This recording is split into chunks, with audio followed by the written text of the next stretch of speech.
batok sa pagsulay, kay nagsalig ko sa Amahang Diyos, nga nagpala sa kahadlok ko. Si Jesus gayud ang maluluyon, nagahatag sa labing mahal. Naa siya sa akong kagulanan, siyang kalipay ug pahulay ko.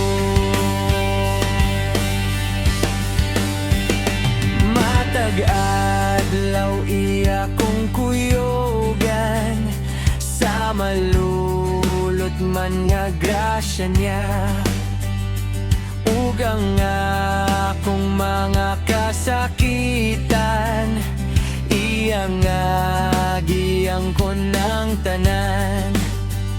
Si Jesus ra ang labing gamhanan sa mga mahal niyang anak. Sa kalig-on iya kong hatagan, kay kini mao ang saad niya.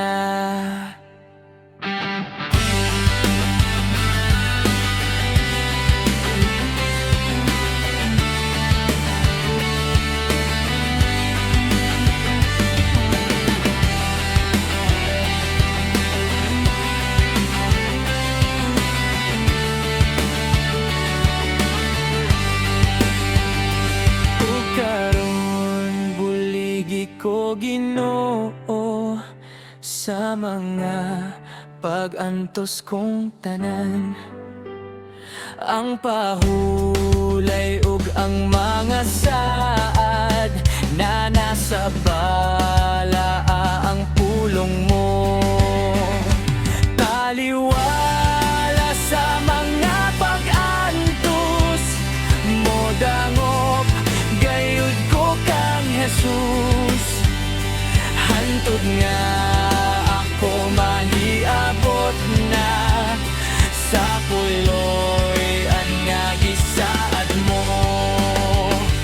Taliwala sa mga pag-antos mo, dangop gayud ko kang Jesus.